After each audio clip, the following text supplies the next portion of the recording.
Sit back, relax. Try to maintain your composure. You are about to become connected.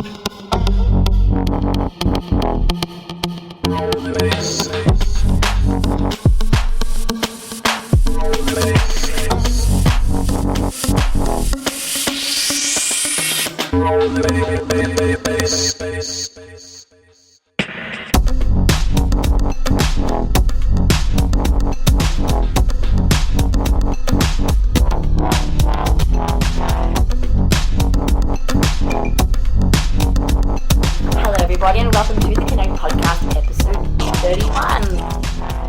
Episode 31. And today Sean and I are sitting here. We've been out, haven't we? Yeah, we've been out. Where have we been? We've been to it's a day club really, isn't it? When it all began. Yeah. Where did we go first? We went to Anyway. Anyway, yeah, just a nightclub, big nightclub. I don't like it that much. Oh, whatever, it's just a nightclub. Yeah. Like, the music was really good towards the end, but it's just that expected, typical. Didn't, make any statements or anything like that. Yeah, typical sort of electro mainstream sort of music. It was Yeah. good though. Like, I actually thought you'd like that music at the end that I liked because it was quite techno-y. Had a really good bass. Yeah, no, well, it got better towards the end, but still, like, it's just that they were doing all those mashups, so like mashing in songs and that, and like, maybe even like Nirvana and all that sort of thing. Yeah, that was shit. I hate it when they do that. I thought that was like, so 1990s So yesterday. sort of thing. Like, Yeah, I completely agree. I can't let this and doing it that. doesn't sound. It's like, annoying. right. Like, I mean, there are some songs out there that It's almost as though they're just trying to play really good music, and then every now and then they have to put in a well-known commercial song just to keep the general crowd interested. It's like, yeah, definitely. yeah, they don't give us the benefit of the doubt that actually we don't like the music either. Just like you don't. Yeah. Put it in there. Well, I think that's the point to bring up is that especially with the sort of music scene and electronic music in particular, you get a lot of people that decide to go down the middle road, and they're sort of like, as soon as when DJs are playing songs, they're like, oh yeah, I really like that, that was fine, and they don't really have an opinion about it. Mm-hmm. Like as in like, oh no, that wasn't my taste, or this or that. Like the general population in a nightclub will be the first to say that, oh, I know the DJ was good, rather than the DJ was bad. You know what I mean? Oh, Like, you as think? in, Yeah. no, it's just that they would rather speak to their friends after the night out and say and tell everyone how good it was, and how good a time it was, and how good a because how to good say a it's music shit it is. basically says Yeah. I feel like I have enough music knowledge to stand on my 2 feet and say credibly that that's crap. Yeah. So that's a fair call, I reckon, don't you think? Is that what you mean? Or Yeah, what are you definitely. trying to say? So it's easier for most people to just go, oh yeah, that's really good. It makes them feel like... Well, that's true. And I mean, maybe that's just the way it is, because I mean, a lot of people don't have, the underground or the very... The exposure. They have exposure. Variety of electronic music. They just, they don't really search for it too drastically. It's just sort of, there's Bingo plays, there's a good song on the radio, so I might get that album. You know what I mean? Rather than, the best electronic music I've heard is from people I have no fucking idea who they are. Yeah. That's the best produced, the best made, the most technical. Like, I don't even know who those people are, and this is sort of music that isn't made to get played to big crowds at nightclubs. Yeah. This is music that you sit down in your living room with friends and you put it on, and then you just listen to it going, oh my god, that is crazy. Amazing. I can't believe someone actually made that. You know what I mean? Imagine if they played the Frisky stuff at Revolver. Like, imagine if they just put a Frisky set on there. It would just be amazing. No, I definitely would. Like, I mean, you put one of those on any club, but once again, there would be just you and me appreciating it. Once again, but once again, it's so easy for that situation to happen, but it's so hard to make it happen in the fact that if you did that, then the crowd would be like, oh, best music ever, awesome, and they'd go along with the original line that they were always saying, like, oh yeah, music was awesome, yada yada, but it's just because they were given something different, you know what I mean? Okay. Like, and they're just going to go with the positive. Also, so I mean, like, you're just saying that basically how mainstream thing works. Like, whatever we're fed, we're just going to go, oh yeah, that's really cool, because that's what mainstream people are feeding us at the moment. That must be cool. Is that what you mean? Yeah, definitely. yeah. We did a whole podcast on music, I think, didn't we? Yeah, we did do one. Maybe, I think the main point coming out of that is that music is an art, and I don't want DJs making music because they think that we'll like it. I want to hear them loving what they're making and making it because they like it. Well, I mean, and no other reason. I want to hear what they like. Doesn't matter what genre, it doesn't matter what sort of, artist or in any shape or form of music. I think everyone can relate to the fact as soon as that artist goes from nothing to making a lot of money, then the music in some way declines. Yeah. As soon as the money thing gets involved Definitely. in the pure art of making, music which is unique and passionate and amazing. It corrupts the motivations. It definitely does. Yeah. And that's why you get all these sort of and for better or worse, but you get all these sort of different sort of mainstream fields like mainstream Euro house and Swedish House Mafia stuff and that sort of thing. So it's not necessarily mainstream to a point, but it's as mainstream for that topic. Yeah. We were talking about this in the other podcast. We were talking about how there's all these little different groups of cultures. There's all these different little specialties that you can have. Yes. Yeah. Look, at the end of the day, and this is, I'll bring it up again. I think we've talked about this before, but even the most layman person with technology can come to the conclusion that with what a DJ does is they basically beat match. They push the beats of a track into another track, and then they mix it, 3/4 of the way through, so it's nice and smooth, and there's no interruption on the dance floor, and everyone can keep dancing and having a good time. But see, that's not art. That's just someone pressing buttons. It's a skill, and with the way that technology is, even the most layman can say, it seems pretty ridiculous that we're still pushing beats into other beats, and that's the whole purpose of a DJ as we know it in the modern era at the moment. The next form of evolution that DJs will have to go through is the fact that there's still no, even the newer mixers out, they've got a button on there which is just auto sync, and the track will just blend into itself. As long as DJs remember that, maintain the art aspect of what they're doing rather than just pushing the buttons, and understand that it doesn't matter how easy their job can be with certain technology improvements. At the end of the day, what they do is they create sound, given their knowledge of the music, the tracks and what sounds good together and what the crowd are going to like. That's the art part of it, and that will always maintain, no matter how technology changes and makes the method of bringing the music to the ear easier. Whatever, that's fine. Who cares? A DJ, but it also essentially, if you trace back electronic music into the vinyl days, that was. If anyone's even tried to push a vinyl record into another vinyl record, then you realise how completely and utterly difficult that is. You have to be an actual... but that's back in the day for vinyl. I'm getting to the present day. That skill was extremely qualified. You had to really know what you're doing to be a good DJ there. But you had to know what you're really, doing with what, though? Sort of with skilled and unique at being able to, be able to do a 1 or 2 hour set and not make a mistake and keep your track and keep the energy running. Very good at definitely. Your instruments and your tools. And now, with the next, that has nothing to do with art. And now, then when when CDJs came out, and then it was all about CDs. Then pushing that music in was just as prevalent, except it became a lot easier because the CDJs were much. The technology was much more efficient, to be able to push it in. But now we're getting to a point where there's no such thing as even CDs anymore, and the fact that you've got a button on there that you don't even need to push the beats in anymore. So we're getting to a point where a DJ is and will be in probably the next 5 to so years, someone who just is putting music on. That's it. No, but that's what I mean before. It's technically, things might change and that, but as long as the point of DJ is the art that they bring to it. That's what they bring to it. Fair enough, skill comes into it depending on the type of tools that you're using to get the music to the ear, and that will change over time with whatever it is you're there. And if you're living in the vinyl days, you might really be technically skilled at presenting the music in that fashion. But it's not about the way it's presented to the public. It's about what they're presenting. So it's about the content, and that is the art part, and that will always maintain. Coming from myself, who used to DJ, I'm speaking on behalf of the DJ themselves.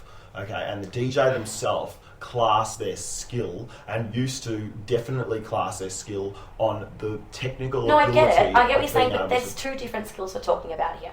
There's the that's in right. what you're saying, sure, but that's no That's longer right. relevant anymore because of technology. So unfortunately, the people who are really good at Well, that still very relevant, have a but- specialisation. Sure, they've got a talent and skill, but it's only going to be able to be appreciated by a minority who still Yeah. appreciate vinyl. So Yeah. whatever, that time's come and gone. But the other skill with the DJ is the art part. Yeah. It's creating music, it's understanding music, knowing what's going to sound good, being able to read your crowd. And that is what DJing should be judged on. I get that technical skill is important, but that's not what makes a DJ. What makes a DJ is your ability to bring the music. And you're talking about that coming from the listener, definitely. Coming from the listener and the fan of the DJ is more, just blindly about how good the music is, when realistically coming from the DJ, which is a very important point as well, because they're the ones that are actually doing it. It was more about the fact of how technically sound you are at being able to get things right without making mistakes. Yeah. So that is how a DJs look at other DJs and how good they are at Yeah, that. sure. I mean, it might be how they're ranking themselves. So- but really, they should be ranking themselves in actually how much their music is enjoyed. That's that's not necessarily the way it is. But that's the way it should be. That's Definitely, the way it should be. There's no question about that. Yeah. So what are you trying to say with technology as it comes through, then DJs are going to become what? As things Well, get easier, I've thought about technically? this long and hard, and I don't really know what the next form of a DJ will be, but I think it might have something to do with possibly making music with your body parts moving in synchronization with the beats, and making music on fly. Like I was just watched a YouTube thing the other day, and this guy's got a really basic, like elementary, set of gloves or something he puts on his hand, and when he moves and dances, then he creates different sounds That's and waves and that sort of awesome. thing. Wow, And I think that's Like a probably what virtual, the like, DJ. piano Yeah, sort of yeah, that's probably what the DJ will be in the future. They will be the creating producers of music. creating music on. Okay, so what you're spot. saying then is what you're saying is that a producer and a DJ are going to become the same thing. So the person who, instead of like the middleman of the DJ, who you get the producer who makes the music, then the DJ that presents the music. But instead of that, now that it's all become so easy, you'll have actually the producer is now the DJ. The producer is now going to be the one who presents it to the public, because you don't need the DJ anymore. Because the DJ, we don't need the DJ, because the DJ was originally there just to get the music out, because he knew how to use all the systems and all the buttons and fade in and out. But if that's no longer necessary because of technology, you can have the producer right on the front lines, just blatantly, directly giving the music. Yeah. Do you know what I mean? Does that make Yeah, sense? well, no, that's right. And I'm not to say that like they'll be creating whole fucking songs, like standing up in front of the crowd and that sort of thing. But they'll have the basis of the music, and they'll be able to add things over the top, add effects and that sort of thing with probably the movement of their So that body. would definitely change the whole industry, because then a DJ will be someone who actually needs to be able to make music. Yeah, And that's a fucking... who needs to most know, DJs can't who do needs that. to know how good music is, but like, or how music's created, or what sounds good with what. But like this day and age, sort of long gone are the days where you can be any sort of top 100 DJ in the world, unless you're already there 20 years ago. But like top 100 DJ in the world. And you don't produce music now. Like pretty much everyone that needs to be in like this top 50 category has to also make music as well. Yeah. So it's going that way too. But I think coming from, okay, so what's the next thing? If you don't have to beat much anymore, you don't have to, and there's no technical really ability anymore. So what is it? Is it just putting tracks on, and then what after that? Because obviously, it's going to get pretty ridiculous if you just if you got a DJ standing up there in front of a crowd pressing play. Don't underestimate though. 20 times, and then everyone's cheering for You just glossed over the whole massive point of what the DJ is. No, the without person doubt. who selects the tracks. That's it. That's your key. Yes, they just have to press play once they've selected it, but it's the process of selecting the track, the right track, at the right time. Definitely. That's the hard part. That's this sort of pigeonhole situation, or not pigeonhole. That's this culmination of old school to new school with any sort of nightclub that you go to that plays amplified music. This is, in the next 5 years, we're going to have to come to terms with, maybe even 10 years, we're going to have to come to terms with the fact of why is this person even up there if they're not? If I can get up there and I can do exactly the same as what you're doing, but and I don't need any previous knowledge or experience, because all I need to do now is press play. There's got to be an extra added, incentive. Well, because now that your skills aren't going to be presented in your technical skills of how to use the equipment, you actually have to present something else now about your talent. Like, there's got to be something else in your talent that you've worked on, because, sorry pal, everybody can press play now, so you have to work on something else. Well, I mean, even a lot of the biggest DJs around the world, I mean, they will play sometimes so many sets. I'll play like whatever, 2 a night. They'll get flown to different places throughout the night, and they have to play one in one country, another, and this and that. For them to be able to keep up their reputation, the fact that, they might, be a bit tired, they might be a bit this, a bit that, they're a bit run down, but still they need to make their 40 grand and on their show, and they need to, keep the fans happy. A lot of them on shows on and off, I'm not saying every single time they DJ, it'll all be pre-mixed. They'll do like a half an hour of pre-mixed stuff, and they'll just pretend to mix it. Do you see though that the art is still in that, so that's fine. They haven't actually, not done their job. Look, I'm not, once again, like, I'm just playing devil's advocate here. I'm not in any way sort of saying that. I know. It's alright. Yeah. I'm not in any way saying that that DJing has anything more to do with the sound that comes out of the speakers. Because realistically, standing in front of a speaker list, watching a DJ, that's literally all there is going on. Just the sound that's coming out of the speakers. So, I'm just saying what this is inevitably, and it's not it's not my opinion, inevitably the industry of what we all do in our spare time is going to have to come to grips with the fact that, well, this is silly, we don't need to beat match anymore, and then what's the next form, what's the next evolution of a DJ? So in a way, this really affects every single fucking you're just saying where technology's gotten to the point now where we actually have to make a blatant decision to put less emphasis now on the technical skill because it's not required, and more emphasis on the creative ability within the music itself, whether it be produced or mixed or chosen, it's like the tracks chosen really well or whatever. Yeah, that's right. So it's just a shift in emphasis, but that's just like any other technological advance in society that happens with progress. That, the market shifts to accommodate the new technology, and people's skills need to be... Can you get some wine for me? Can you get the one with the red lid? People's skills need to be transferred over to other things because their skills have been made redundant. It's exactly the same as anything else. Yeah. But I think I've had blog battles with fucking DJs about this because I only produce music. I only used to make music. I never used to DJ. I have blog battles with like big DJs, like big Australian and international DJs, and they're like, oh, these fucking guys that get up there and they can't even mix, and they're running main room sets, and it's just because they're sucking promoters' dicks. That's the only reason I got the job. They're not mixing though because they don't need to mix, right? Is that the point? Like, as in they can't. No. These DJs are like bagging out other DJs for not knowing how to mix. Yeah, and then they don't need to mix though to do their job. No, that's what I mean. No. Well. This is the thing. So they're just getting... It's just people who are old. It's culture. Like, it's just being bitter about, the way back in my day, we used to do it. But once again, the situation remains at the moment, once again, that it's hard for these...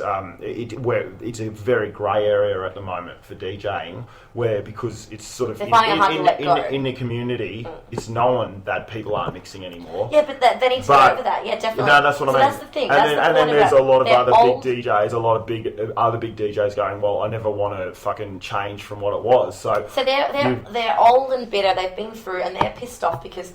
In their day, they had to go through all this training and whatever, and specialising and getting good in technical skills. And now they're like, oh shit, new guys are coming in, and the age has changed, and they don't actually need to be able to have the skills I've got. So the reason that they're all pissed off, the old DJs, is because all their skills that they've been working on their whole life are actually now redundant. That's right. Because technology's taken over. So of course they're going to try and hold into it. What are we talking about? So of course they're going to have battles with you on Facebook going, no, only a real DJ is someone who can do this, because they're trying to justify their own skills and why their skills are so useful. But the thing is, conservative DJs. That's awesome. Yeah, liberal DJs, like conservative DJs. No, seriously, they just need to actually let it go, really, because no, they don't, definitely.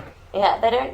If you don't need the technical skill anymore, And the thing is about it, like, the people who are really, really good at vinyl and all that and mixing and all, their skills are still completely valid, and there will be people out there who will still appreciate that throughout the ages. It's like people who still appreciate, you know, black and white movies and whatever, because there is really a lot of beauty and a lot of even the technical skill that those people from that age actually managed to get to. And that will never be forgotten. It's just that their time has come and gone now. Yeah. So they don't have to feel bad. Not just yet, but soon there's going to have to be a sort of parting of the ways. And it's probably going to, it's starting to get pushed through the manufacturer of the actual DJ equipment, like such as Pioneer and Newmark and all these guys.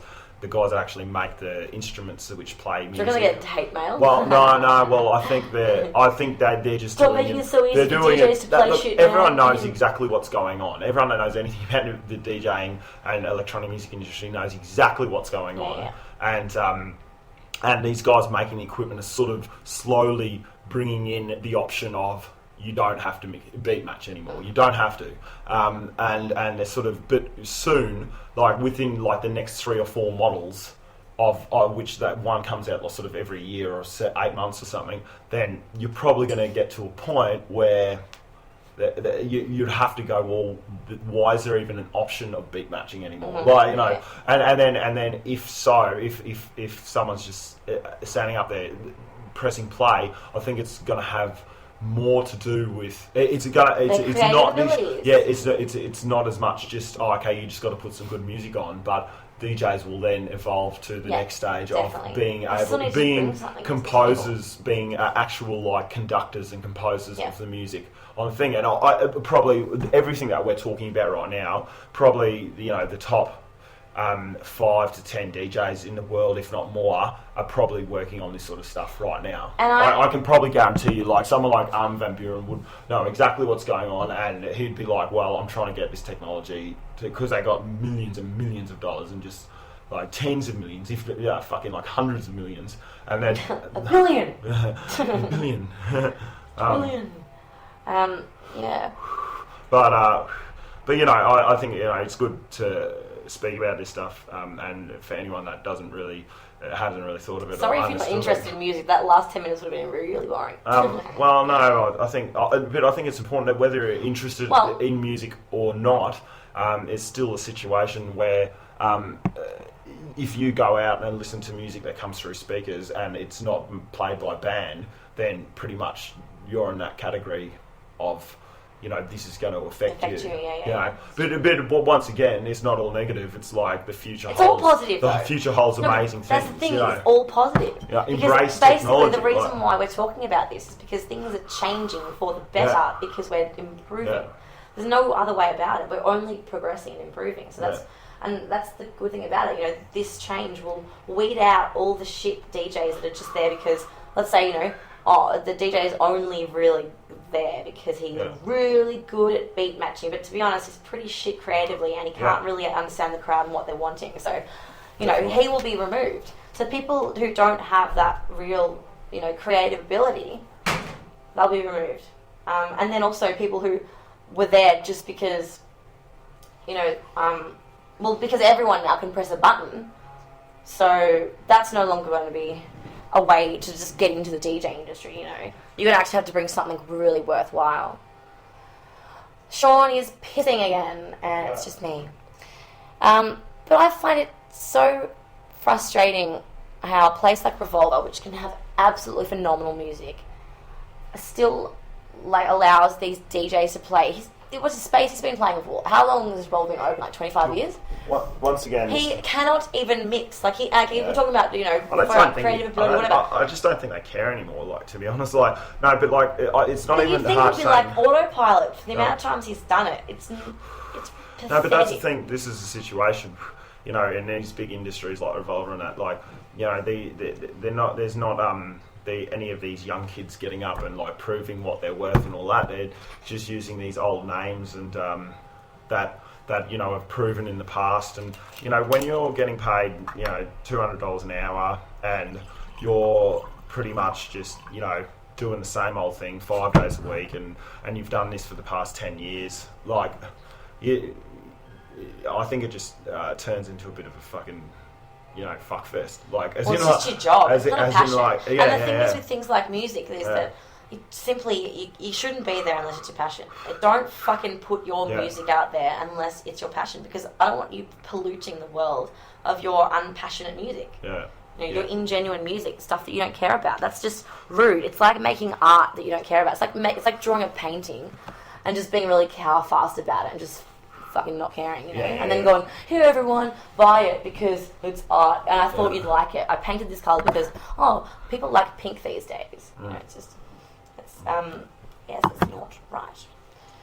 Yeah, but that's true. But like, if to end this like little fucking rant, if there's anything like, the vast majority of people, and even like parents and parents of our generation, that sort of thing, looking and going, this like doof doof doof doof sort of music, like when you start scraping the barrel of the most intellectually incredible electronic music that's out there, you realise that... You don't describe it as that. No, but I really you realise that the guys that are making this stuff are like nearly... They're artists. But not even artists, they're nearly even on like a completely different level again. I think about and these guys they don't even make too much money from this music. Like, this is the music But you don't do it for money, that's exactly right. No, they don't. And as soon as you do it for money, it fucks they'd be lucky to, a lot of them would be probably, just getting a few gigs around whatever town they're from, but and they probably wouldn't even be able to play that music that they fucking made, because it's just people aren't ready for that type of state of the art revolutionary That's the beauty music. about the internet, because like I think I've mentioned this before, it's going to make sure that people now can no longer make music just for the money reason, because you know what, someone's going to rip your shit from the internet, someone's going to download it for free, so sorry mate, you can't make the sole reason for you making music for about money anymore, which just completely purifies the whole industry, because now people are only going to make it for pure passion, and they're going to put on the internet for everybody to share in unlimited ways. So that's the absolute purest way to do it. But if you're getting off maybe the electronic music industry for a bit, but like I brought that Listen SO album, the new one. Oh, I really like that Home song. Yeah. I really love Aussie. It's incredible. Like it's really up to date with the sort of sound and like all the they've really used political ideas as well. Political ideas, all of it, but they really bang on with the message and the quality of the music is, even compared to like what's going on in America, like the actual production of the whole the whole tracks are second to none. Like they're as good as what is going on anywhere in the world. Yeah. Whether you like an Australian voice rapping or whether you don't, like is something else. That's a personal opinion, but the actual quality of the music is incredible. Yeah, it's times like these when we really need to make sure that genuine art is getting out there to the masses, because it's in art is how we can see the undercurrent of opinions and attitudes and the subconscious of the collective of the humanity and our frustrations, our desires, the way we're heading. It all comes through art. Yeah. So we need to make sure that we aren't encouraging just crap pop music, and instead of actually like exploring Bliss and SO, who have a message. They have a message. They feel something, and they're going to put it in music in a beautiful way. But it's like that. What's that saying?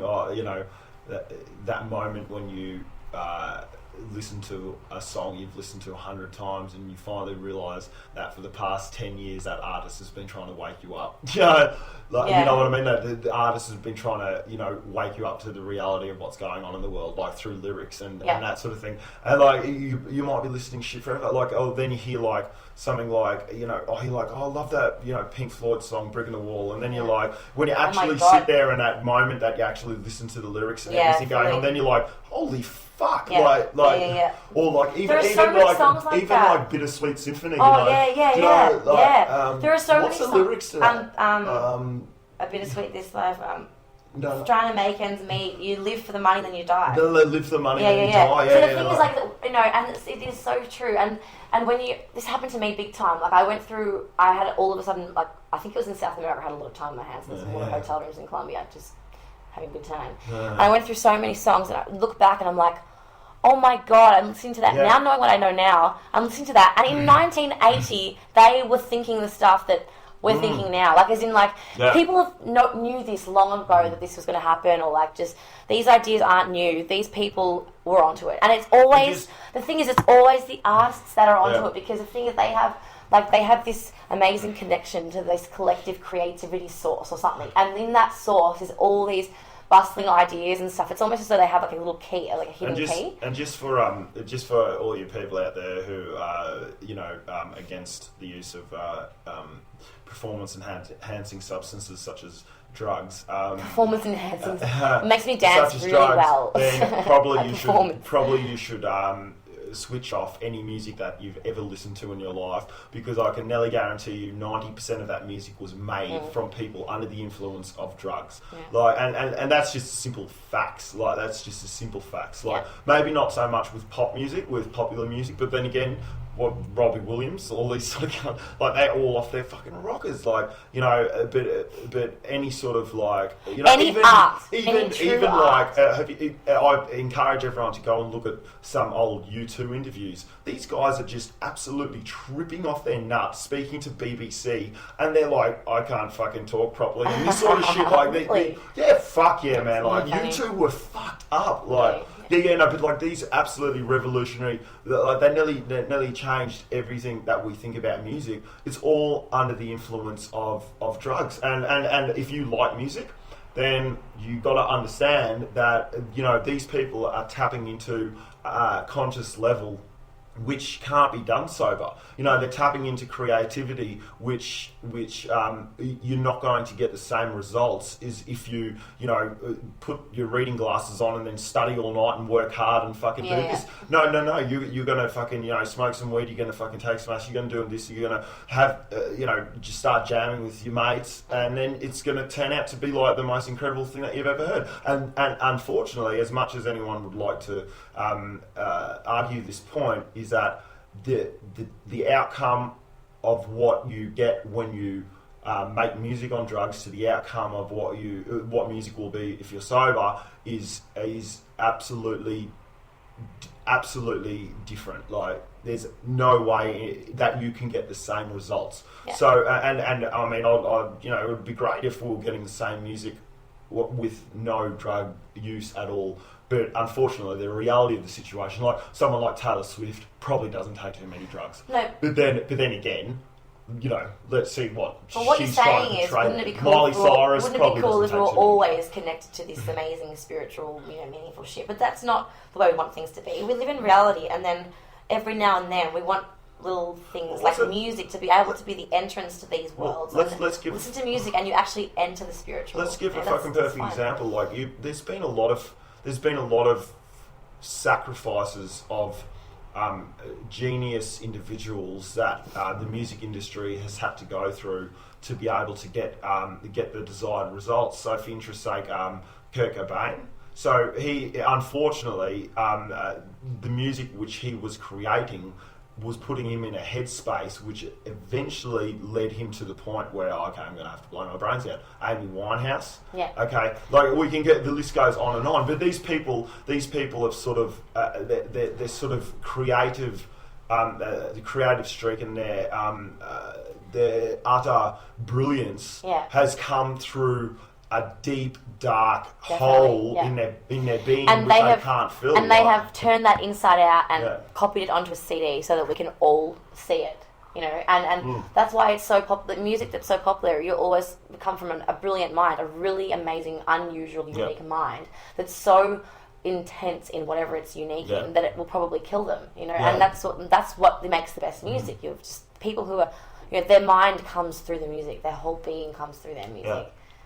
Yeah, definitely. And and also another perfect example is, like, you know, we all know what happens when, like, for interest's sake, Red Hot Chili Peppers did their first, like, 7 albums on drugs. They're like, fuck that, we're going sober. They did an album. It went to absolute shit. No one wanted it. It was crap. And then they got back on the drugs. The next album, and it fucking went, like, #1 everywhere. Like, you know, and that wasn't, no one fucking knew they were on or off the drugs. It's just the quality of the fucking music and what they're actually tapping into. So that's, like, a completely and utterly solid definition of the the enhancement which drugs can make to an individual. Definitely. And obviously, like we're talking about Kurt Cobain and this sort of thing, these are unique instances where it sort of got the better of them. But there is obviously a lot of positive shit going on out there that that people under the influence of drugs are tapping into a creative source which they would never normally. Definitely, but I think when you use the word drugs, I reckon it needs to be understood that it's not necessarily just what we have available today. Drugs. What you're saying is people are using a catalyst in them. They're using a tool of some sort to get them into the mind space of being able to tap into this creativity and source and flowing, energy of creativity and friends. And there's so many ways you can get to that level. Like we know that meditation can do it. We know mushrooms can do it. We know that ecstasy can do it sometimes on a really good night. Whatever. But it just so happens that drugs, the general word drugs here refers to some chemical substances that we've manufactured as human beings that actually trigger certain pathways in your mind that do it for you. So, but those drugs, though, can be anything. And the thing is, if you're looking at a world where drugs are clean and quality and legal, and they're there simply for the benefit of the human race, and they're made so that all our scientists put their minds together and make stuff that doesn't harm you at all. I mean, then you're talking about not drugs. You're talking about just using some sort of helping hand, and whatever that might be. I think that we're talking a lot about this fucking drug situation at the moment, and individuals on drugs, creating things from being on drugs. I think it's important to recap what a drug actually does to you, and I think we've definitely talked about this before on the podcast, but so for interest's sake, when you're in a completely and utterly sober state, no added influence in your soul or being or consciousness in any way, shape or form, completely and utterly sober, wake up from a night's sleep, it's cool, no worries, you are when you go and brush your teeth of a morning, your eyes are interpreting signals which then transfer to your brain, and then a chemical reaction takes place which then allows you to define that the toothbrush needs to go to my mouth so I can brush my teeth. So even in a sober state, there is a chemical reaction which takes place, which defines our reality. And the chemicals are already in the brain. Those chemicals are already in the brain. So when you add an illicit substance, an additive or a substance which we consider illegal these days, it is creating a different chemical reaction, or an enhanced or not enhanced, or a negative chemical reaction, which in turn is allowing you to understand reality in a different concept. And I think that's a really important thing that everyone needs to understand, that when I'm sitting here looking at that TV screen or whatever, not on anything, cool, my brain is giving me chemical signals which allows... So imagine the day when we understand the brain so well that we understand every neuron, every pathway in there and what it does, which chemical does this, which chemical does that, and we perfect it so much that we actually come up with a pharmacy of things you can actually ingest that you can deliberately choose to activate certain parts in your brain and certain not. It would be like a playground of it's like a game. It would be. But it's also like a certain thing. Like when you go to sleep. That's a perfect example. If you don't want to even believe what the facts of what I just said, when you're sober and awake and brushing your teeth. The fact of when you're asleep, your chemical, what creates dreams in a lot of instances is a DMT reaction, dimethyltryptamine, which is the most potent psychoactive known to mankind. Natural in every organic body. It's in plants as well. It's in every single's brain, every single person's brain. Yeah. And when you go to sleep, this chemical reaction takes place and allows you to have dreams and that sort of thing. So when you have a dream, that is an extreme psychedelic experience. Like you're getting transported into a different reality, which is then and your brain is interacting with that reality in the manner which it needs to at the time, because you were completely in no sense of form in control of that reality. That is straight up the chemicals in your brain going fucking crazy. They're like, finally he's fucking asleep. All right, now I can have some fun. And that's a perfect way to look at it. It's sort of like, you go to sleep and like you might be a conservative capitalist fucking I'm here to make money, this and that, I'll control everything, I'm a fucking leader, I'm gonna fucking control I've got all these people under me doing what they're telling me to do. As soon as you go to sleep, then all bets are off, motherfucker, because you are just... Everyone's in the same boat. Yeah, all bets are off. You can be the most... all it is then the chemicals in your brain are going fucking to town. You know what I mean? Yeah. And look, I'm not going to get into the fucking nature of dreaming or the possibilities of consciousness when you're in a dream or anything like that, but, yeah, like it's just important for people to understand that these chemical reactions take place anyway. Reactions so imagine, time. like I said before, imagine we understand the brain so well that we can actually use these drugs almost like to play puppets in our brains and go, oh, let's tweak this neuron, let's make us feel this way, let's make us think that. Like we're actually just, it's almost like we're creating our brain, our minds and our thoughts by choosing the substances that we put into our bodies. And remember with your music, you were really convinced that it was going to head. You wanted to do something that amalgamated all the senses. Yeah, definitely. I reckon I think that's where music is definitely headed, because I think that imagine when we really do start understanding the way that the brain works and how music is affected by it and what music really is and how it relates, and it's almost like this ribbon of a pathway to the infinite like source and all that sort of stuff, like this universe and whatever, energy and stuff. Imagine if we're able to, you go to a DJ concert and what they've done is they've been able to perfect which colours to see react in your brain to actually stimulate certain parts of the brain, which combined with that sound and that note actually sparks something that makes you feel good. So let me explain it for people who are trying to wrap their head around this. The fact that at the moment, when you go to a concert and you're seeing a DJ play, and there's all these nice, pretty lights and all this loud music and all this stuff going on, which makes you want to dance because there's a good rhythm to it and you like the music. We're experiencing that in essentially a 2D form at the moment. So it's two-dimensional. It's visual and it's not also really. No, it is. It's certainly visual. What do you mean, like when there's laser lights and stuff? That's what. When there's laser lights. That's what fucking. When there's laser lights. When there's laser lights, sure, it's visual.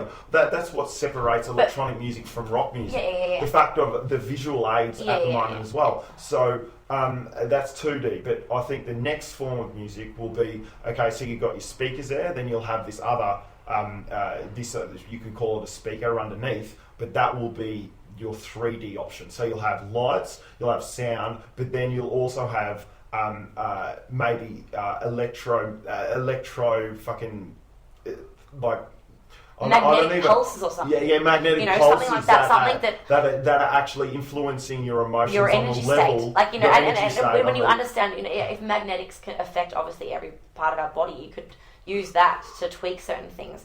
So I think using all the senses in combinations with each other to get a certain outcome. And imagine like a puzzle, like a game, like instead of chords, a chord is like certain chords. Instead of just that, it's like, no, so we're going to have sound with this colour and that, and we know that combination makes purple, like hypothetically speaking. Not purple, but it makes this emotion. And remember like my theory about how I feel like music frequencies and energy will relate to emotional energies and frequencies. So when you're feeling love, it's a certain frequency. You're feeling hate, a certain frequency that you emit, whatever.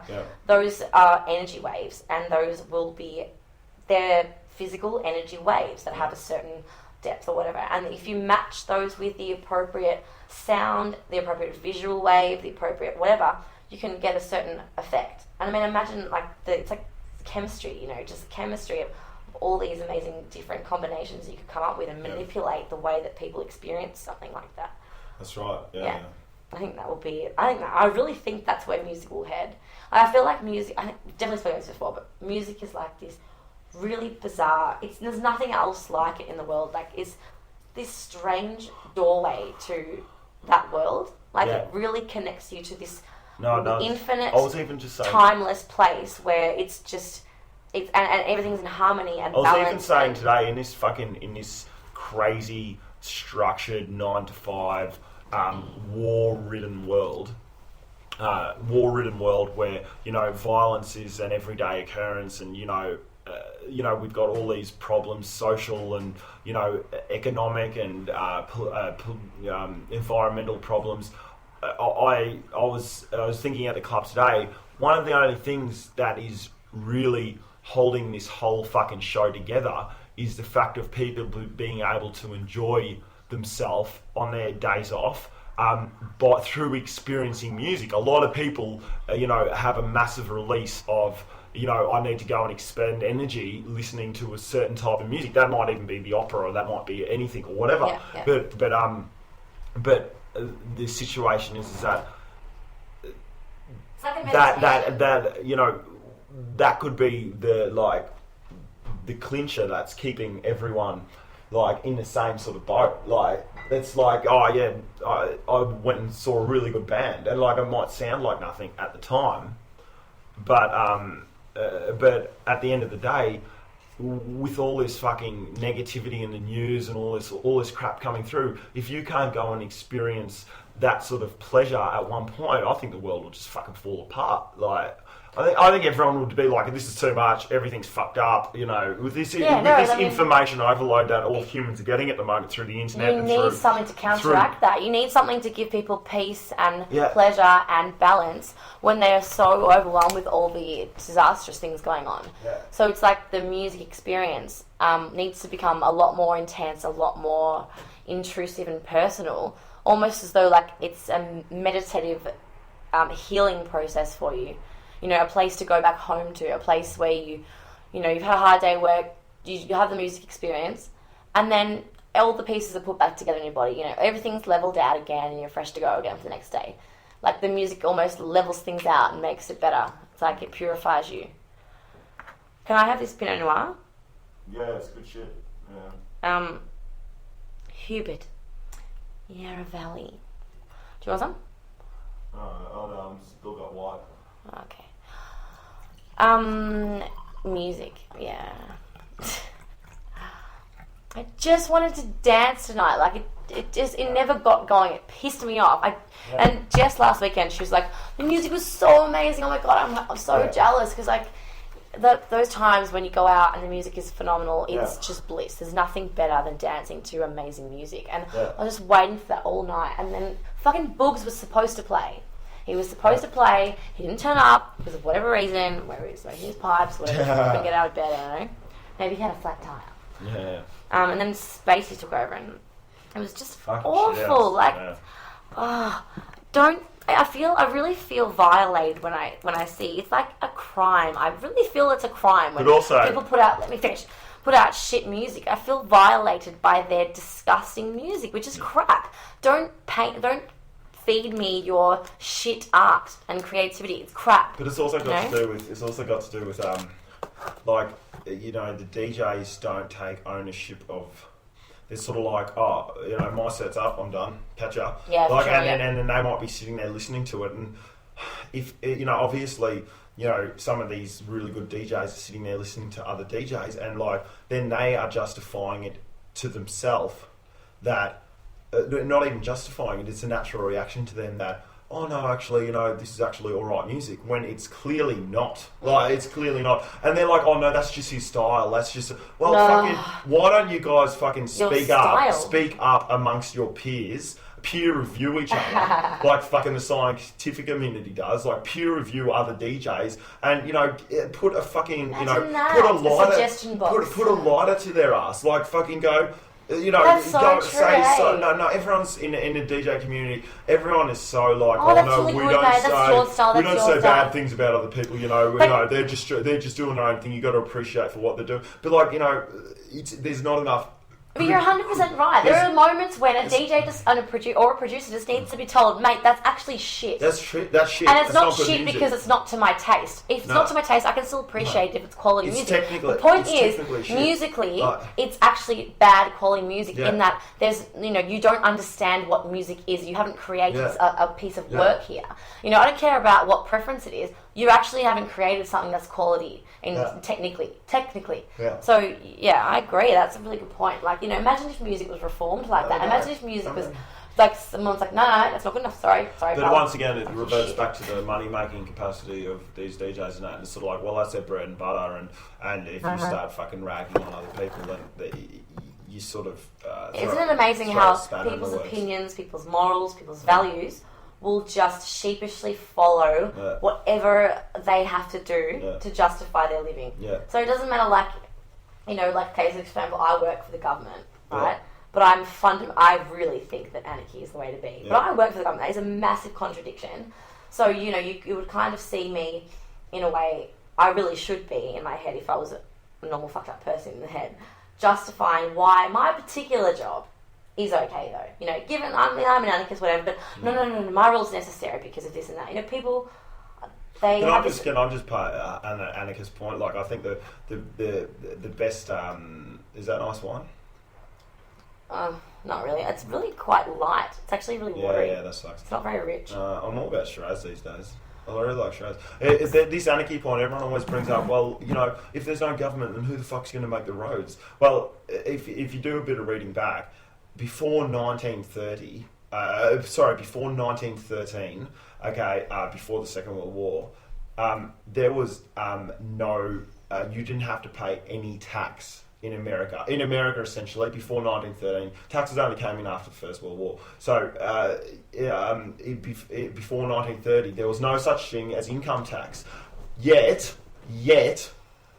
there was still roads getting built. That's built the thing. I mean, everywhere. It's like so it's sort of like, well, you know, and I know that's a fairly like half decent point, but you know, the fact that how the fuck were they getting built if no one was paying tax? And it's sort of like, well, you know.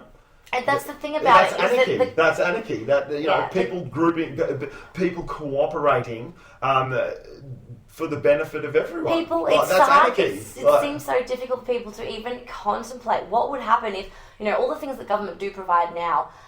That's the only way that service can be provided, and it's so hard for them to even contemplate that if government wasn't there to provide it, who would? Yeah. It's like, well, there's limitless possibilities of who could provide it other than the government. The government aren't the only people who can run it. Are we going to talk about anarchy now? No, I'm not going to go into anarchy. I was just bringing it up. Like, oh no, we can talk about it. It's a really, really important topic, and I really want to give it justice. But I mean, yeah. But anyway, my point was, like, you know, people will justify their, you know, inconsistencies in their arguments and immoral values and all that stuff, just because they have to in order to maintain their position with their livelihood, especially if their job depends on it. You know, so it's like the DJs, you know, who has professions in vinyl mixing and all that. They're going to fight to the death saying, that is what a real DJ is because my livelihood depends on it. If you remove money from the equation, it changes everything and it makes people's lives and that's why fundamentally anarchy is so important to me also, because it's taking away the small amount of people to make judgment on the large amount of people. So in an anarchist situation, the more than what would happen in a state situation, let's say something needs to be built, then a much more majority would have to make that decision. Rather than just 5 or 10 people. That's or 20 right, people. exactly. It is a much better democracy. It's actually a true democracy because every time someone does a transaction, it's expressing their opinion and it's constantly updating. And don't forget the point. Don't forget the point that if something needs to get built, it's going to get built. Government aren't the only people who can do shit. Like that's no government. If there's a road that needs to be built, humans are going to build it. Yeah, and you know what? Like, okay, cool. Let's, I understand one of the main points with anarchy is like, who will operate the defence forces because we need to defend ourselves if something bad happens. Fine. If, let's say we're in an anarchist community, we're all living here and we're like, oh, fuck, someone might come and attack us tomorrow. Shit. Oh my God, you go to your neighbour, do you want to, come together and do something about this shit? I care. Do you care? Yeah, I care.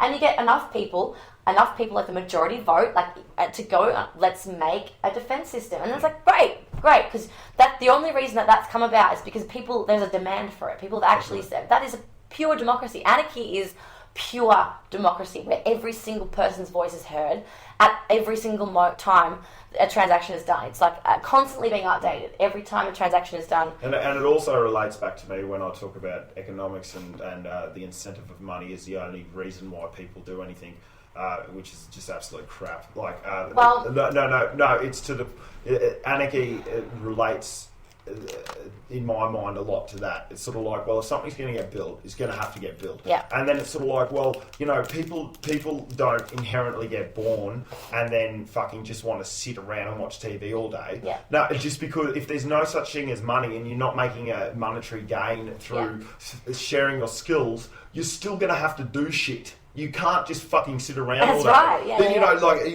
you might sit around for a few weeks and then you're like, well, this is boring as fuck. I need to do something. Yeah. And then you put, and that was my big question for Stephen Molyneux was always that. It was always I had trouble, understanding because he always just assumes that the only reason, the only motivator for someone to do something is money. Yeah. And I don't think that's true at all. But the thing is though that what he says is not just what he says, but this is what I have come to the conclusion of is that it's not that people's motivators is money.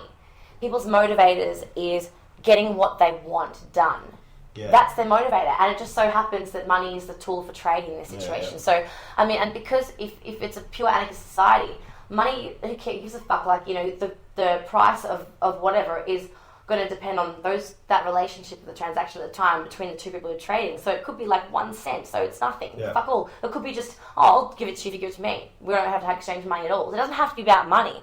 It's about demand being satisfied. Yeah. It's about you going, I want something, and I'm going to make it happen, and I'm willing to put in this much effort to make it happen, and I'm willing to, you know, translate that amount of effort into getting someone else to do some effort so that they can also do what they want. You know, it's I really don't think it's not about money, it's about people having things that they want and wanting to achieve things. Yeah. So you don't need, it's not. But once again, it's sort of like, well, okay, sure, I want to go and do this, I want to go and learn how iPhones are made, I'm going to go and help them work in a factory, I'm going to do this and that because I think iPhones are important. So then it gets down to the point of like, who's going to commit to something if your survival isn't dependent on you going to that job every day, and it all just comes down to the way that you're brought up. That's a really difficult thing. I mean, there are a lot of jobs out there that simply will never be done because of passion, because they're not creative. Well, they're not okay, anything we'll like get that. a fucking robot. So and that's why we're lucky because these days we actually have that option now. Yeah. We can put a robot in that place. But still, I think one of the other massive problems I have with anarchy is I just don't believe that people care enough about the bigger picture to make the best decisions for everybody. But then the thing about that is that what I just said is stupid, because if people cared, it will get done. If people don't care, it won't. So if people don't care, then it doesn't matter if it doesn't get done. Do you know what I mean? So let's say one person here thinks global warming is a massive issue. Everyone's a contributor. So this is an issue of everyone's, but little old me in Australia, in Melbourne, is the only one who cares about this issue. Yeah. And I simply don't have, you know, the reach to make everybody else care about it. So I'm basically being forced to have to pay the burden of all my fellow human beings' impacts on the society because simply because that's just the way it is. Like, I have to just foot that, you know. So the problem is then that, you know, if people aren't informed about their environment and their impacts, then I don't think there's not going to be no one to care about the bigger picture. No. Like, people aren't going to go out of their way to find out if that corporation has sourced all their ingredients from all the right places and what they like. The whole supply chain is so convoluted with all these different things and the way it affects the earth. And oh my god, if you go and, you know, if you source this product from this area, it has this effect on this community, whatever. There's so many things to take into account that people just don't have the time or care to actually take that all into account. No, it's and time. That's where government, it's time, essentially, isn't it? That's where government seems to be necessary. It's almost as though we need someone to care about the bigger picture for us. It's only necessary because we make it necessary. It's only necessary because we don't have the time to do it ourselves. You know what I mean? Like, we've got. I don't think people will ever have the time to do it, though. Bullshit. Of course they will. I don't think. No, but They will. Yeah. People only care about their circle of influence. They only care about what's in front of them. That's fair enough. So how do we look over issues that span a lot of people? I think there's look, okay. I don't think people completely understand what we were talking about that night. I don't think people completely understand. Probably not, because I'm completely delved into any way, shape, or form of the absolute utter tidal wave barrage of consciousness and information and everything that we are smashed with today. I know you just turn on your TV and there's the news and there's this and there's that, but the more people that are using the internet every day, in and out and all that sort of thing, getting their news from different sources, the world is becoming a smaller and smaller place, and I don't think we are definitely, I know we don't, and I know this is in no way, shape or form what a lot of people consider in their daily lives, of the funnel that we are as a species at the moment at the bottom of, with information, technology and everything. What's that quote?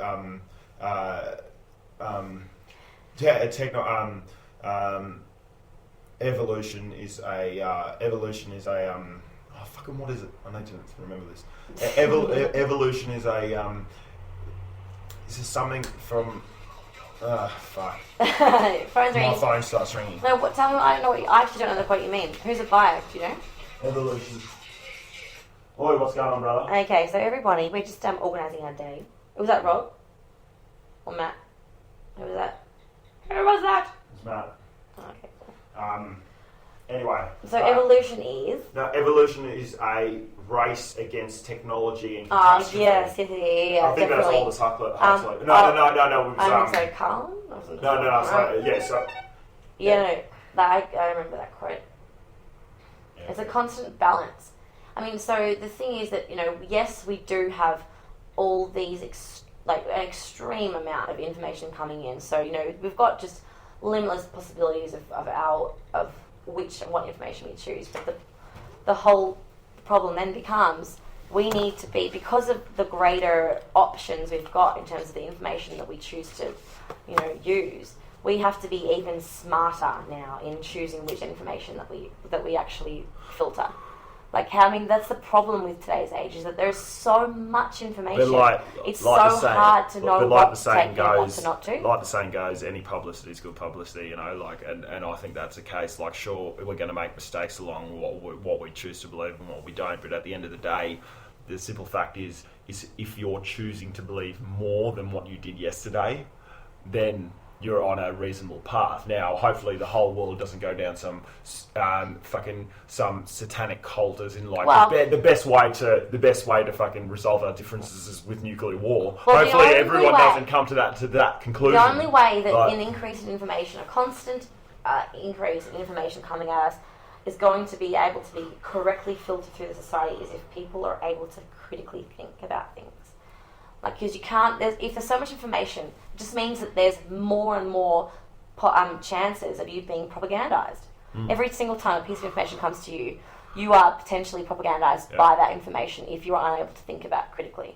So you need to be able to think about everything critically that comes your way, so that you use your human mind, your unique human mind, and what it's gone through in life as a filter to work through what's worth actually considering. And I think that's a beautiful filter.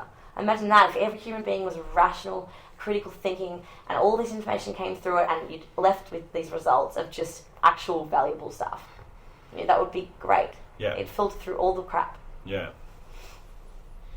Like whaling and Japanese killing whales in the United States for science.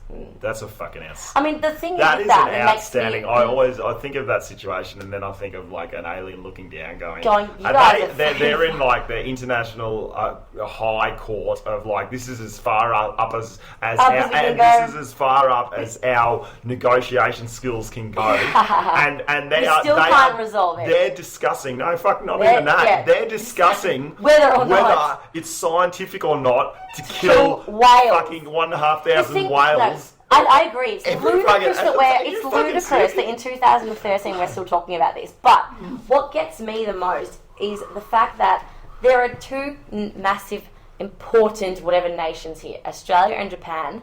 The only reason why this is an issue, I mean, really, if you have anyone has an issue, there's always going to be a rational, logical way to work through so everybody can have the best outcome. But with this issue, there hasn't been able to be one because the fact remains that basically what Australia are saying is that Japan, you're lying.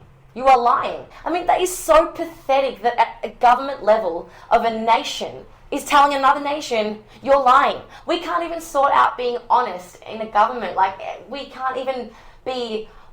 That's pathetic. I mean, don't you think that's what it boils down to? Oh, sorry, mate. Like, you're actually just lying about that.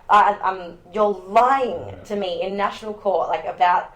in front of all these other countries that, it's just crazy. Imagine if fucking they come out in like a couple of years and they're like, and we've found this secret enzyme in a whale's uterus that cures cancer. Something, and we're like, oh fuck, alright, sorry, let's kill all the fucking whales. Like, we need that fucking enzyme. I mean, it must be like obvious that, you don't need to kill the whales through the scientific research. And surely, how much scientific research needs to be done with whales? Who cares about the fucking whales? I'm sure that you dissect one, you have a look at what organs is in there and shit. You have a look at what enzymes it's got. You know what? That's one whale is basically all you need to do the scientific research on whales. Surely. What do you need? Not 1,600 a fucking... Every year. It's just... Obviously they're lying. And they're lying. Yeah. That is just so dumb. It's also to the point that, like, I'm no fucking, marine biologist, but I don't think that whales grow up, that fast. Like, to be able to kill that Just many be slaughtered. each season. No, I don't think they do. I think it'll take like a good 100 years to actually get quite large. I have no idea about the dates, but it could be way less. Probably wrong. Please don't correct us on our incorrect dates. Meanwhile, Sean and I are both wearing our Sea Shepherd jumpers, which is why I actually just got on this topic because I looked at Sean's jumper. But yeah, I mean, you always want to look, when people have a strong opinion about something, there's always a reason why they're going down that road. But with Japan, with whaling, I can't figure it out because we know that their economy is, the demand for whale meat has actually declined significantly to the point where they have all this whale meat just sitting in the freezer waiting to be sold. So the demand's not even there. So what is it? It seems like it's culture. It seems like it's like a pride thing. It's like, we're Japan, we whale, that's what we do, fuck off. If that's it, that is awful. That is just for the sake of just identity or pride or whatever. You can't actually just logically look at the facts and go, oh, maybe we don't really need to whale anymore. Oh, fuck. Oh my god, sometimes the world is so fucked and ridiculous and I just can't believe it. I just can't believe it. Neither can I. I can't believe those fucking pyjama bottoms you're wearing. They are so soft. I can't believe that. Did you like them? Yeah, they're right. They're polka dot. My sister gave them to me. Yes. Speaking of my sister, I can't say that on here. No. Can I? Who the fuck is going to listen to this podcast? She's a transvestite. Actually, no, that's an interesting question. Because everybody, we sometimes think about what stuff we're going to actually say in public. But, usually we just say everything. How funny so was just that? hope you know. How funny was that when there was that tranny that walked up, the cross-dresser that walked up. You said that, that's fucking funny. This cross-dresser walked up at the club, and I said, "You're an undercover cop." It's so funny, man. And then they're like, "Why did you ask me that? Why did you?" I was like, "I don't know." Good costume, mate. Not a very good costume, buddy. That's so funny. Well, and that's why I was like, if you really want to confuse us, then you need to get on the fake mustache and glasses and and dress up as a woman, because then it's triple negative. And I'm like, what the fuck is this? That's so funny. But, yeah, cool. Well, about my family, my sister gave me these pants. Last night I was wearing a t-shirt my brother gave me.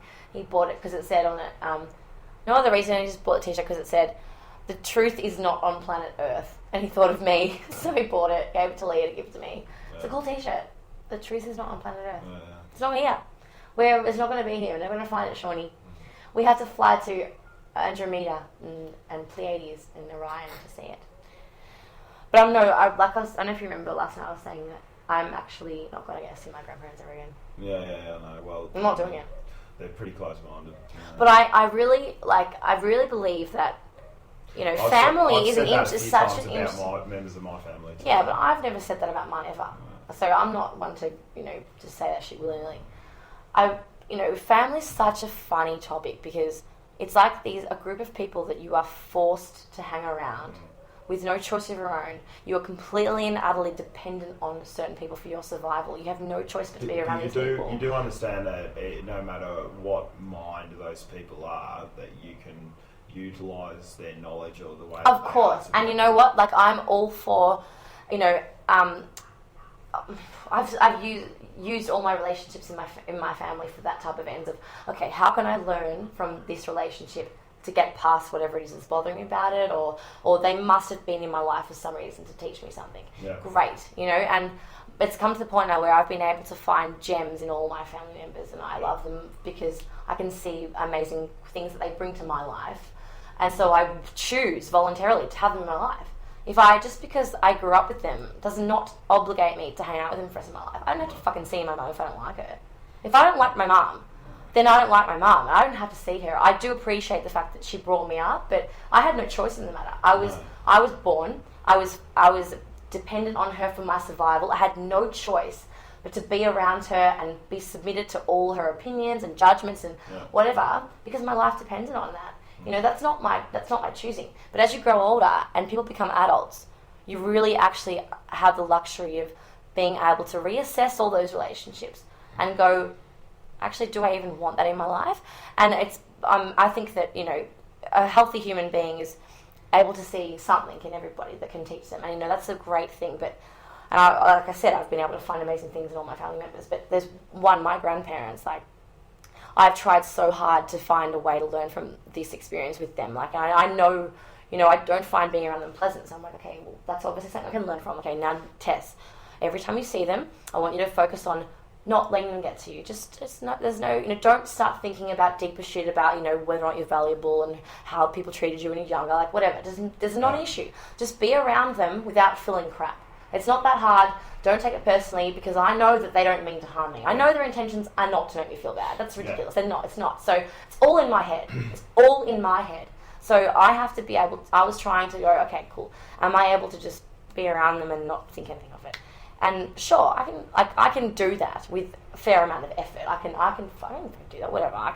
I'm pretty confident and I'm fine. Like I know every time I see them, I logically work through all these little arguments and I always come with the same conclusions. There's nothing wrong with me. I'm not a selfish, nasty little bitch. Yeah. That's it. So sorry, but I remember once when I went to Amsterdam and I had massive spiritual growth, and I came back and I immediately made an appointment with my grandparents to just sit down and go, what's your background? I want you to tell me all the information you have in your head, because I realised the beauty of elderly with the young sharing knowledge, and I want to know what they went through. I want to know how they felt about it. I want them to share with me everything that they have, and in turn I want to show them what I'm experiencing now in this time, and I want them to live through me now, and they never gave me that, and like I went out of my way to organise that type of relationship, and they just didn't reciprocate. They don't get that. They are so... No. They have no concept of that type of thing. And even my dad admits, my grandparents never made any effort with us grandkids. They never built a relationship.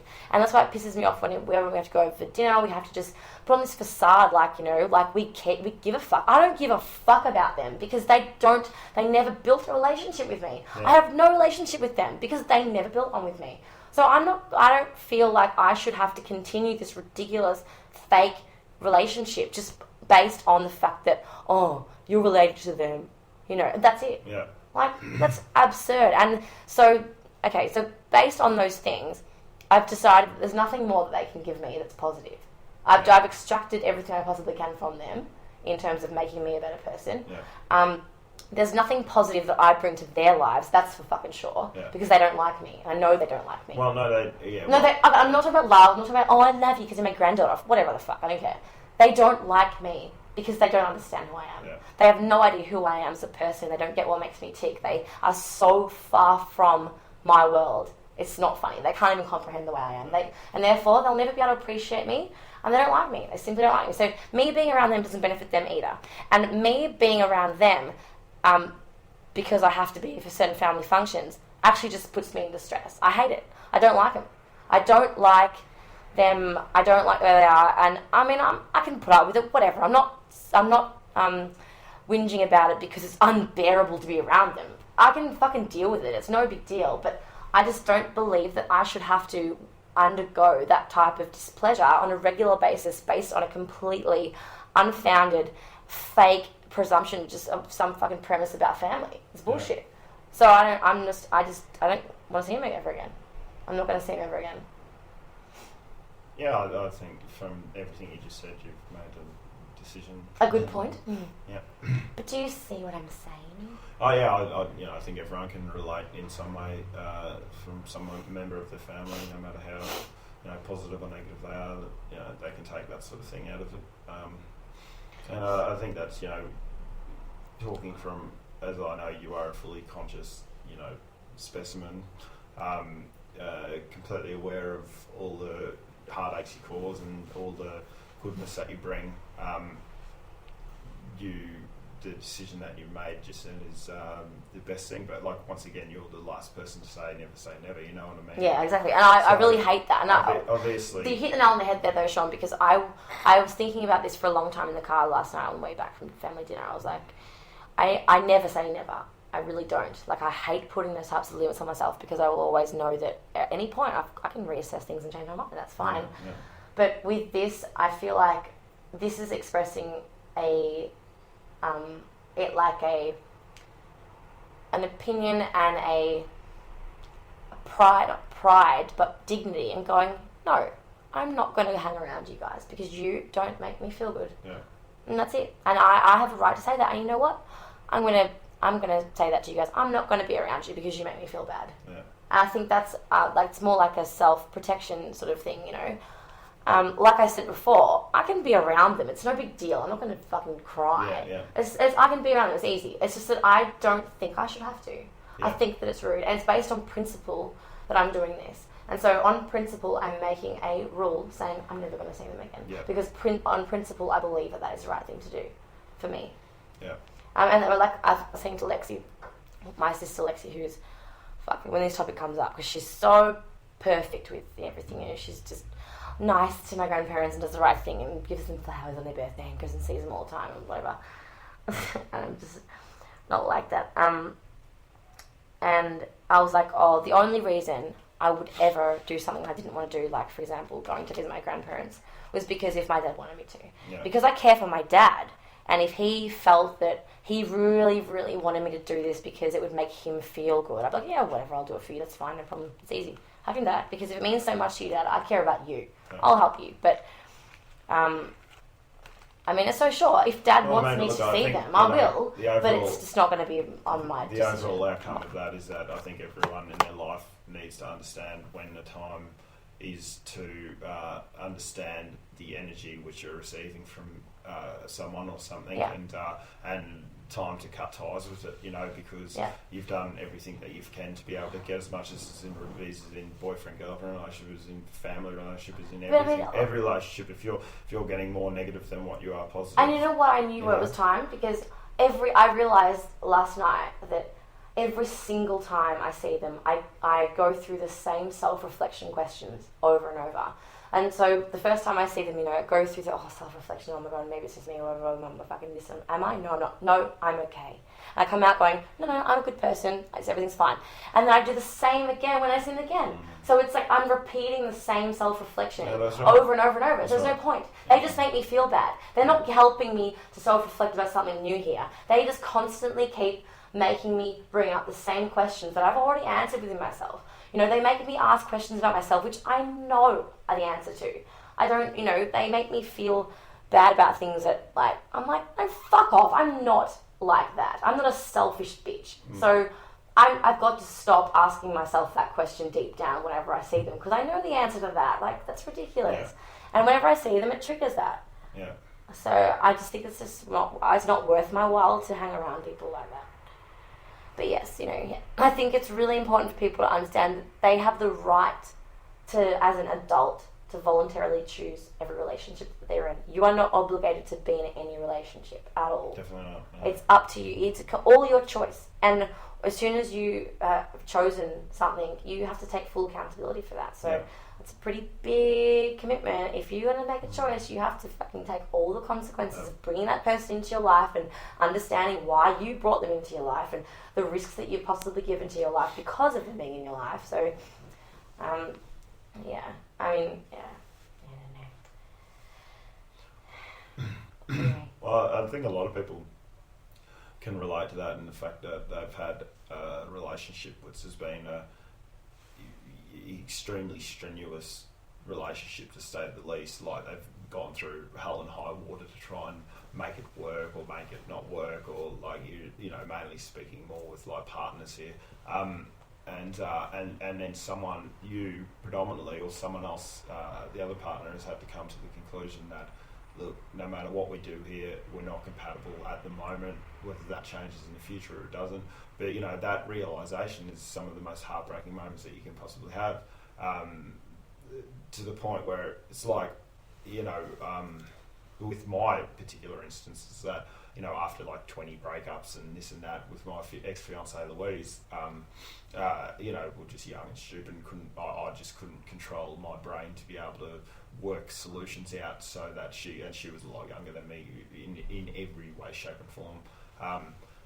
And like, she had no chance, so if I couldn't do it, then we both couldn't do it, and coming to the realisation that I am conscious that what I need to do, but I can't do it, and me in this situation is meaning that I'm hurting her consistently, and in turn I'm also hurting myself.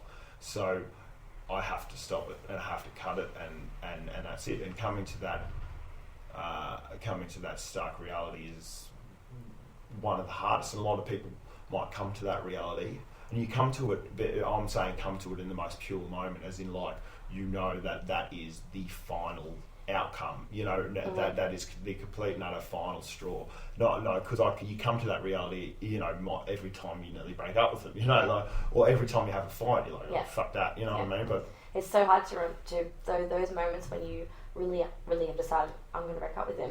It's hard to remember that feeling and the reasons as to why. A lot of people, that's why they get back together, people, because they just overcome by all the things that they fell in love with the person to start with, for conveniently forgetting why they actually broke up, and they just go through the whole process again. But I mean, I think actually now may be a good time. Like, I really want to thank you, because I'm going to make it personal. Yep. Oh, fuck off. I was just saying something really important. Can you tell them to wait? Go on, mate. Can you lock the door? I really have something really important to say. Quick, say it. Well, I really think that your ability to be able to know yourself so well that you're willing to, make a decision on behalf of both of us, knowing what the best outcome is, even though you knew at the time I wasn't able to see it. Yeah. And I really thank you for having the courage to do that, because it was the right decision. Yeah. And as much as I was, obviously, I still couldn't see it at the time. Yeah. It's the right decision, and thank you for knowing how to come to that conclusion. It's okay, Bear. No worries. You made it up. Yes, we did. We're awesome. And that's the end of the podcast, guys. Thank you so much. Who's here? Matt and everyone. Oh, cool. So thank you so much for tuning in. I hope you got something out of this, because we definitely have. Don't tell my grandparents. We'll see you soon. I'm going to call on Facebook status right now. See ya.